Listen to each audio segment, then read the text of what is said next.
Welcome to the Deep Dive, the place where we turn massive stacks of research into really actionable knowledge for you. Hmm. Today, we're tackling something that affects, well, millions and millions of men, prostate enlargement. You might know it as BPH, benign prostatic hyperplasia. Yeah, and it's not just some minor issue, right? It's almost a certainty for most men as they age. The sources we looked at were pretty clear. We're talking up to 90% of men, maybe even more by the time they hit 90, are going to deal with this. 90%, wow. So our mission today really is to dig deeper than just the symptoms. We want to unpack the core reasons, the hormonal stuff, the diet stuff, basically give you that shortcut to understanding why it happens and, more importantly, what you can actually do about it. Think diet, supplements, rebalancing things. Okay, let's jump right in then, the mechanics of it.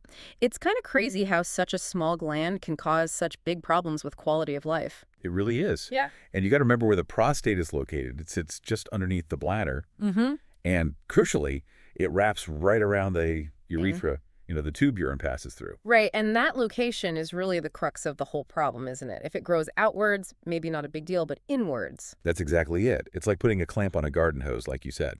The prostate actually has a couple of jobs: urinary flow, sexual health. But when those cells start multiplying, growing, it puts physical pressure on the bladder, which is trying to empty, and it squeezes that urethra, blocking the flow. So for anyone listening who's maybe thinking, could this be me? What are those classic signs, the telltale symptoms that this compression is happening? Okay. Well, the symptoms are pretty textbook. Because the bladder isn't emptying all the way, you get that feeling like you constantly need to go. Urinary urgency and frequency, going much more often. Then there's the big one that really disrupts sleep, waking up multiple times a night. That's called nocturia. And you'll probably notice, the stream itself isn't as strong. It might be weak, maybe hesitant. Yeah. It takes a while to get going, just less power. Definitely sounds disruptive to daily life. But you mentioned sexual function earlier, too. Is there a direct link there? There is, absolutely. The prostate's health is really tied into sexual function. So if it's enlarged or just not working optimally, it can impact the ability to maintain an erection. And it can also change ejaculation, the volume, the sensation.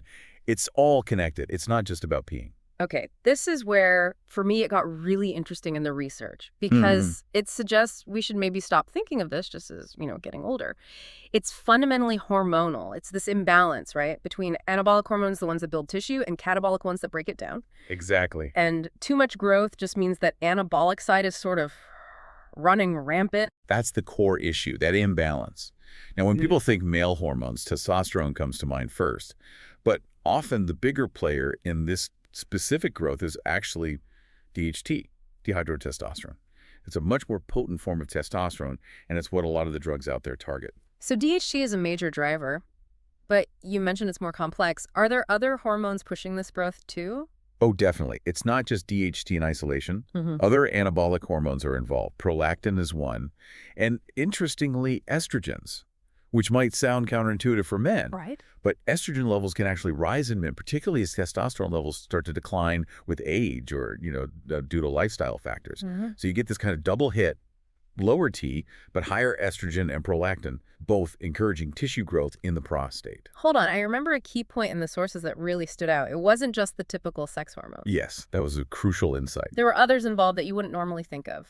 That's exactly right. The sources really hammered this point. Right. The prostate can also grow because of hormones that aren't directly tied to sexuality at all. Think insulin. Insulin is a very powerful anabolic growth-promoting hormone. Oh. Another one is IGF-1, insulin-like growth factor 1. Okay. And this is huge because it means anything in our modern diet or lifestyle that keeps spiking insulin, or IGF-1, well, that could directly fuel prostate tissue growth. Wow. Okay. So that draws a direct line from metabolic health and what we eat straight to prostate issues. If insulin and IGF-1 are involved, what are the big dietary things that fuel that whole anabolic situation? The research we reviewed was pretty consistent on this. The number one food group consistently linked to increased hormonal activity and prostate growth appears to be milk and dairy. Dairy, okay. And beyond that, it's really anything that spikes insulin chronically, things that lead to weight gain over time. So we're talking mainly refined carbohydrates, white bread, pasta, sugary drinks, high glycemic index foods in general. And that connects perfectly to the other big hormonal piece, body fat itself. Because fat isn't just inactive storage, is it? It's hormonally active. It absolutely is. Adipose tissue, or body fat, is basically an endocrine organ. It makes hormones. And the more body fat a man carries, the more of a specific enzyme he makes called aromatase. Aromatase. Okay, what does that do? Think of aromatase as like a conversion factory. It takes your good testosterone, and it chemically changes it, converts it permanently into estrogens, feminine hormones. Ah, okay. So having more body fat literally shifts your hormone balance in the wrong direction for prostate health. Less testosterone, more estrogen. Precisely. It feeds that estrogen side of the imbalance, which we know can drive prostate growth. So managing weight isn't just about general health, it's critical for the prostate specifically. Absolutely critical. Non-negotiable, really. Reducing body fat lowers that aromatase activity, helps preserve your testosterone, and cuts down the estrogen load. And, while we're talking about things messing with hormones, we have to mention hormonal disruptors, too. Right, these are things in the environment or food that kind of trick the body. They act like estrogen. Exactly, even in tiny amounts. The sources pointed to a few common ones, things like unfermented soy products, also residues from pesticides on non-organic foods, and chemicals that can leach out of certain plastics used in food packaging. These all mimic estrogen in the body. So avoiding those becomes another key piece of the puzzle for keeping hormones balanced. Definitely. Minimize exposure where you can. Choose organic sometimes. Maybe avoid heating food in plastic. Watch out for soy, unless it's fermented. Okay, so we've got the structural growth driven by this complex hormonal imbalance. But you mentioned something else earlier. Inflammation. How does that factor in? It can make symptoms worse even if the prostate isn't technically bigger. Yes, inflammation is a really big deal here. Think about it. Any tissue in your body, when it gets inflamed, it swells up, right? It occupies more physical space. Makes sense. So an inflamed prostate, even if the underlying structural growth hasn't changed much, is going to push harder on the bladder and urethra just because it's swollen. This means worse urinary symptoms, worse sexual function issues, all driven by that swelling from inflammation. And typically when we talk about widespread chronic inflammation in the body, there's often a dietary link, usually involving fats. That's the connection. The standard modern diet is also way out of whack when it comes to fatty acids. We tend to eat way too many omega-6 fatty acids. These are super common in cheap vegetable oils like corn oil, sunflower, soybean oil, canola oil. They're everywhere. Right. And at the same time, we often don't get enough omega-3s. Those are the anti-inflammatory ones you find in fish, flax seeds, chia seeds, seafood, algae oil. So this imbalance, too much omega-6, not enough omega-3, just promotes inflammation everywhere. Pretty much system-wide, yeah. It affects joints, arteries, and definitely the prostate gland. It becomes a target for that generalized inflammation. Okay, let's shift gears then. Let's talk action plan. Based on everything we've discussed, if someone listening wants to use diet as their main weapon, either for prevention or to reduce symptoms they already have, what absolutely needs to go? What's the avoid list? Okay, the avoid list comes straight from those drivers we just talked about. First, you want to cut way back on or eliminate those high glycemic index foods, the refined cereals, the sugary stuff, because of that insulin spike. Got it. Insulin control. Second, based on the hormonal links we discussed, you'd want to seriously limit or drop dairy. Okay. And third, minimize exposure to those hormonal disruptors we mentioned. So less unfermented soy, try to choose organic produce when you can, and be mindful of processed foods, especially those packaged or heated in plastic. Avoid dairy, high GI carbs, and disruptors. Makes sense. So what's the flip side? What should people be actively eating more of to help rebalance hormones and fight this? There are some really powerful foods here. Top of the list, according to the research, are the cruciferous vegetables. Like broccoli. Exactly. Broccoli, cauliflower, Brussels sprouts, kale, cabbage. These guys are packed with something called indole-3 carbinol, or DIM for short. DIM actually helps your liver process and get rid of excess estrogen safely, so it directly tackles that estrogen imbalance. Nice. Okay, what else? Second big one is lycopene. This is that bright red pigment you find in tomatoes, especially cooked tomatoes, watermelon, pink grapefruit, even red cabbage and carrots have some. Lycopene has been studied quite a bit and seems to help decrease prostate size directly. Lycopene. I remember that detail from the sources about the man who lived incredibly long. Ah, yes. That was fascinating. One of the sources noted that a primary dietary habit of a man in Louisiana who apparently held the record for male longevity living to 119 was consuming a lot of lycopene-rich foods. Now, obviously, correlation isn't causation, but it's a very strong hint, isn't it? Definitely makes you think. Eat your tomatoes, especially cooked ones. Eat your red and orange vegetables, absolutely. Okay, so diet is step one, the foundation. But what if someone makes those changes and, symptoms are still bothering them? That's where supplements come in. That's the logical next step. Mm. Supplements should ideally come after cleaning up the diet. And the goal with supplements is usually to target those specific hormonal pathways that drive the growth, block the bad actors, so to speak. So what are the main targets in the supplements for them? Well, remember that aromatase enzyme, the one in body fat that turns testosterone into estrogen? Yeah, the conversion factory. Right. To block that, we can use nettle, also known as ortiga, stinging nettle root extract specifically. It helps inhibit aromatase.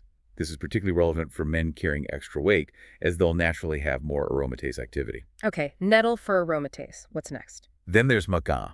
Maca root is more about supporting healthy testosterone levels overall and kind of stabilizing things, preventing that conversion cascade towards estrogens. Support and stabilize. Got it.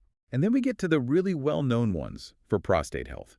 Saw palmetto, or Palmetto sylvestre, and African plum, Cerullo africano.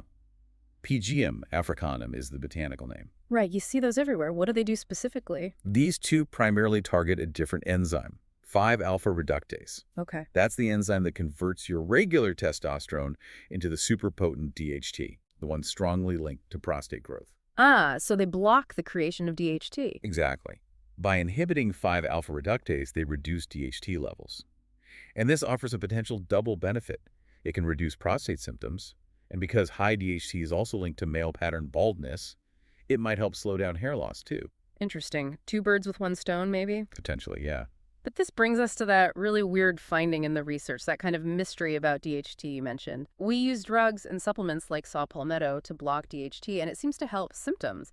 Yet the sources talked about studies where researchers actually gave men DHT directly for like 2 years. And saw no increase in prostate size or inflammation. Right. It makes no sense. How can blocking it help, but giving it doesn't hurt? It's genuinely perplexing. It really throws a wrench into the simple DHT is bad, block DHT model. If giving DHT doesn't cause the problem we think it causes, what's really going on? So what's the takeaway then? If blocking DHT helps symptoms, but DHT itself doesn't seem to be the direct cause of growth in those studies, what do we conclude? I think the most honest conclusion, based on that conflicting data, is that prostate growth isn't just about having too much of one single hormone, like DHT. It's likely a much more complex picture.